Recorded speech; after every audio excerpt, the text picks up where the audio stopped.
مبارك عنده مصلحه انتخابيه، احنا بشر عندنا مصالح. الحكومه شنو مصلحتها؟ ما تعدل بين اهل الكويت وتواسيهم وتشيع روح المواطنه وتقول لهم يا اهل الكويت ماكو فلاني وعلاني، كلكم سواسي امام القانون. ليش ما تعزز هذه السياسات؟ ليش الحكومه خضعت لراي وتحالفت معاه؟ ليش الحكومه ترددت؟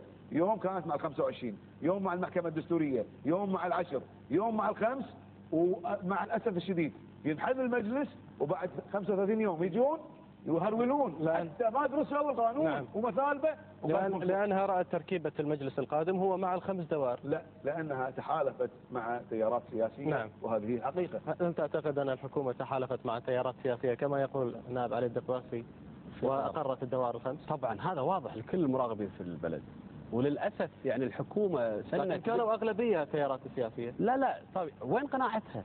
إذا ما كانت تريد مشروع قانون معين كان يفترض أن تدافع عن وجهة نظرها. قرب الأغلبية. لا مو هذا المشكلة. إذا كانت الحكومة مرتبكة لهذا الحد معناته ما في إصلاح ولا في قيادة للعمل الحكومي. أنا بس بذكر في نقطة يمكن الأستاذ علي مر عليها على السريع.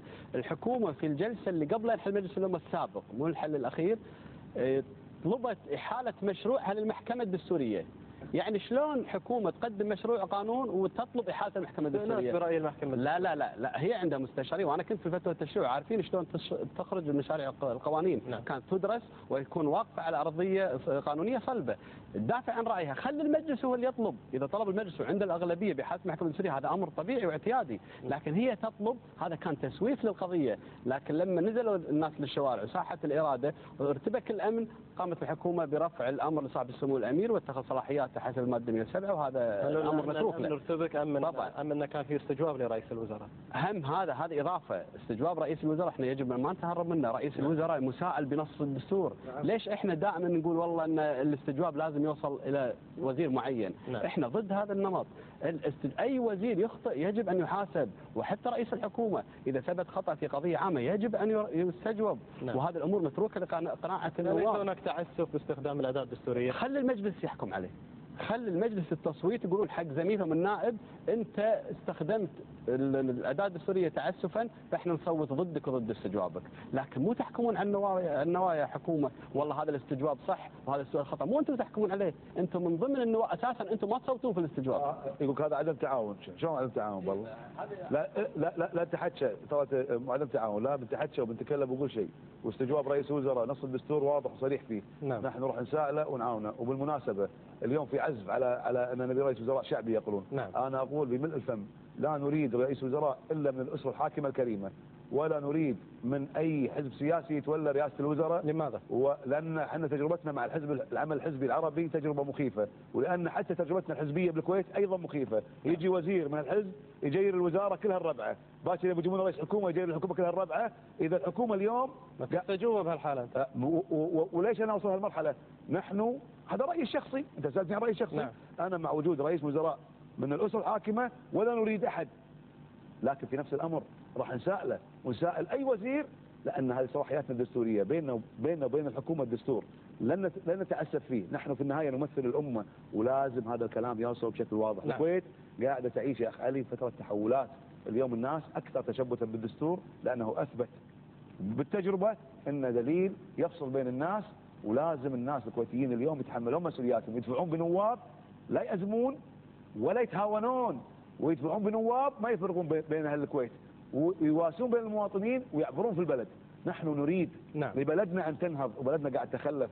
اليوم البلد فيها حاله مأساويه من التخلف في القطاع الصحي والتربوي، والناس والنواب حتى المرشحين ملوا منهم. لما نروح ديوانيه يقول لك انت كل يوم قاعد تقول ندري ان عندنا مشاكل، شنو سويتم انتم؟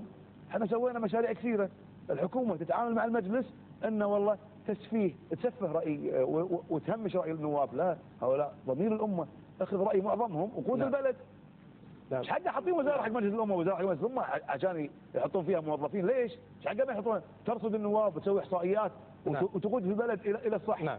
استاذ مبارك هناك من يقول يعني انا ما ابي اقاطعك اخ علي، بس اسمح لي سؤال. ليش الحكومه تصير مع القوي وتخلي الضعيف؟ مو كلنا مواطنين؟ ليش تصير الحكومه لا القوي ممكن يبعدها عنه.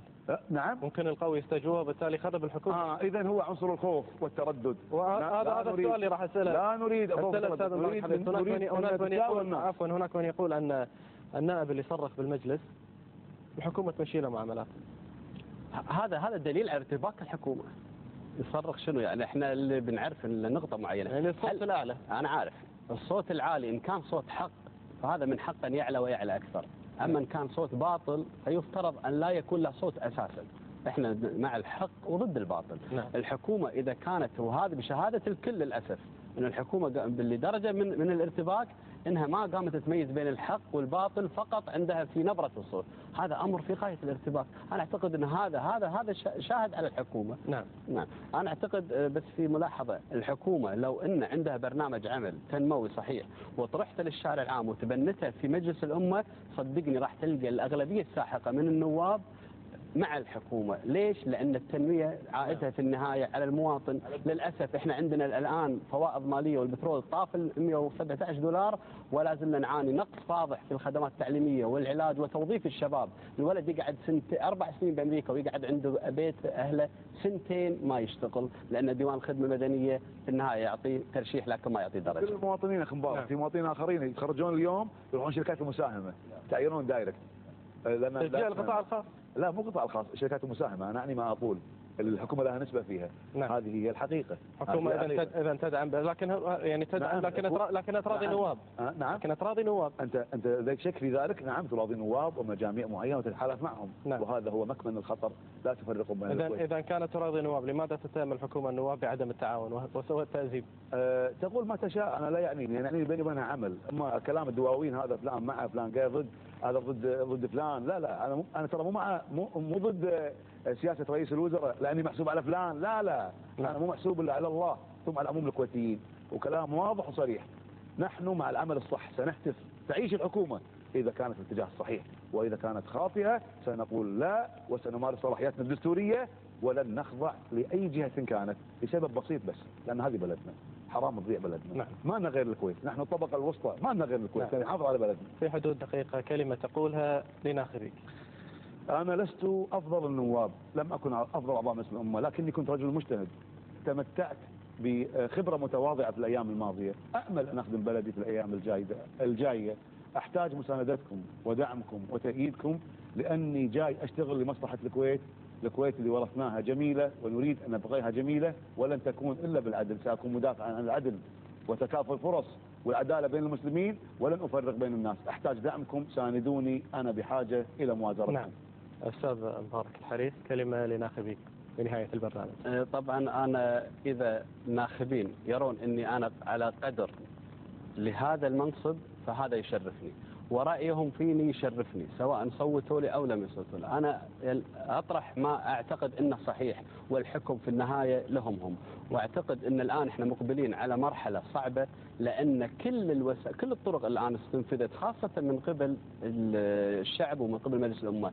الحكومة ثبت فشلها فشل ذريع. يفترض الآن أن تتضافر الجهود كلها لخلق برنامج عمل حكومي صحيح يدعمه مجلس الأمة بصح، ويحاسب الخطأ، علشان احنا نوصل في النهاية إلى تنمية بلدنا ونستفيد من أموالنا ومن فوائضنا المالية، وما يقعد الكويتي للأسف الشديد يمر في هذه البهذلة من ناحية العلاج والتعليم والتوظيف والإسكان وجميع القضايا العامة. للأسف الشديد نعم. ما في إنصاح في الفترة الأخيرة من قبل الحكومة لعلاجه. نعم. نحتاج مجلس للمرحلة القادمة المهمة. نعم. مرشح الدائرة الأولى الأستاذ مبارك سالم الحريث، شكرا جزيلا لحضورك معنا، وأيضا شكر موصول لمرشح الدائرة الرابعة الأستاذ علي سالم الدقباسي. مشاهدينا الكرام، دمتم بحفظ الله ورعايته، إلى اللقاء.